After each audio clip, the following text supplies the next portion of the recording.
Perkenalkan, kami dari kelas D. Kami akan menjelaskan tentang amitosis, meiosis, dan mitosis.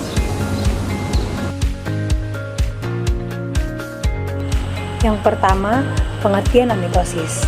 Amitosis adalah proses pembelahan sel di mana inti sel membelah secara langsung menjadi dua melalui fase-fase kompleks, seperti pada mitosis.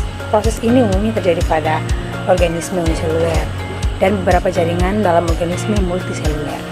Yang kedua, proses amitosis, pembelahan inti. Inti sel memanjang dan kemudian terbelah menjadi dua bagian. Proses ini cepat dan tidak melibatkan spindel mitotit. Berikutnya, sitokinesis. Setelah inti sel membelah, sitoplasma juga membelah, menghasilkan dua sel anak yang terpisah. Yang ketiga, ciri-ciri amitosis. Yang pertama, sederhana, tidak melalui fase-fase yang rumit seperti mitosis. Yang kedua, cepat. Proses ini berlangsung lebih cepat daripada mitosis. Yang ketiga, sel identik. Sel-sel anak yang dihasilkan umumnya genetiknya identik dengan sel induk. 3 contoh organisme yang melakukan amitosis seperti protosa. Beberapa protosa melakukan amitosis untuk reproduksi. Yang kedua, bakteri. Bakteri juga membelah melalui mekanisme ini. Yang ketiga, sel tertentu. Pada jaringan tertentu dalam organisme multiseluler seperti sel hati.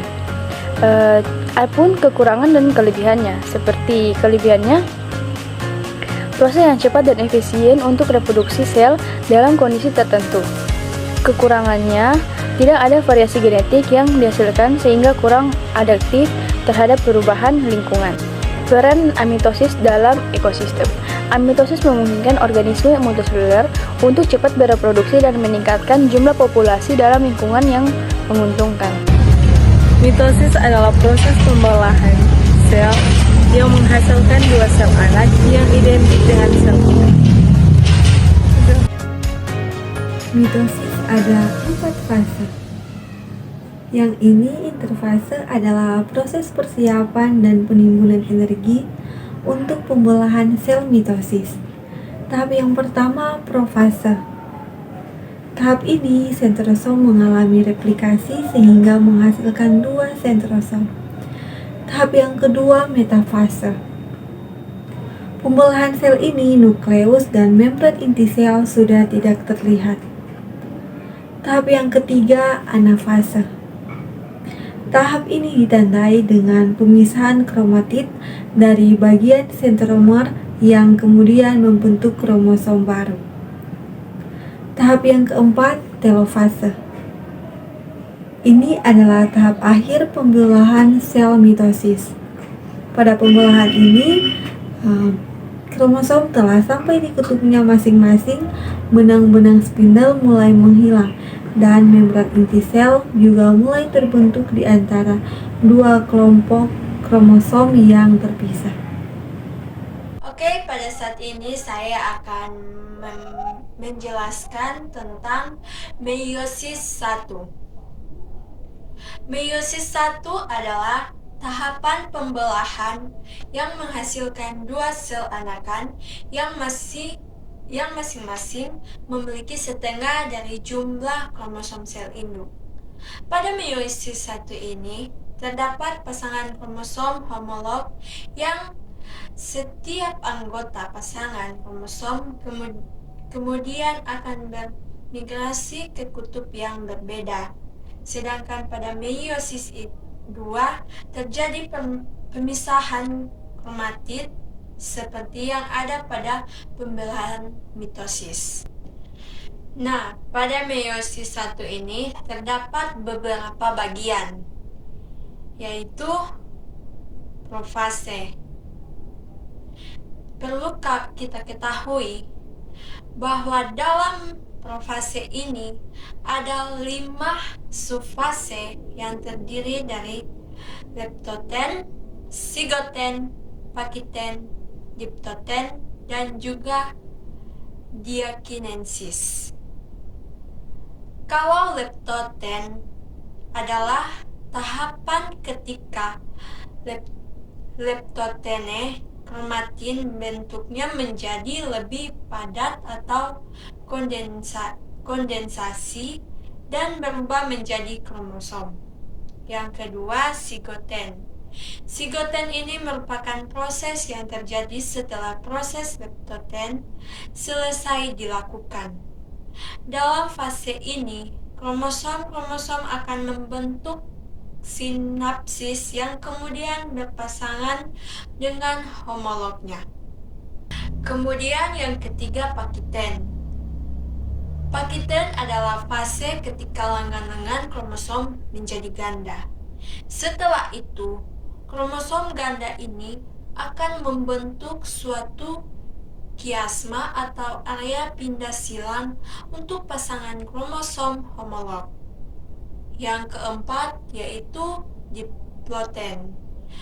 Dalam tahap diploten, terjadi rekombinasi kromosom yang diakibatkan oleh proses kromatid yang berpindah silang pada kiasma. Kemudian diakinesis.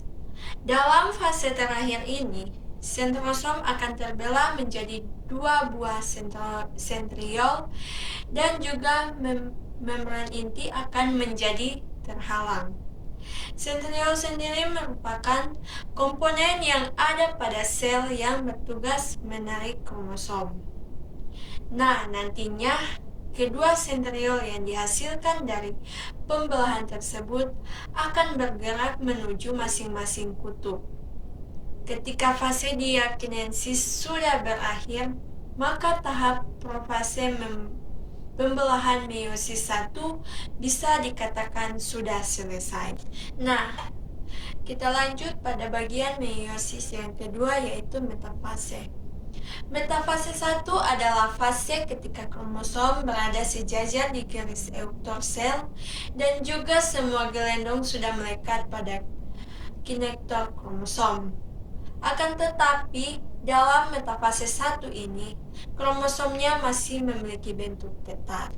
Kemudian, anafase 1. Dalam anafase 1 ini, kromosom yang mendekatkan dirinya ke kutub hanya memiliki 2 DNA saja. Hal ini terjadi karena seluruh kromosom telah berpindah. Berbeda dengan anafase yang ada pada pembelahan mitosis yang setiap kutub mendapatkan 4 DNA, karena yang berpindah hanya kromatidnya saja. Nah, kemudian telofase 1.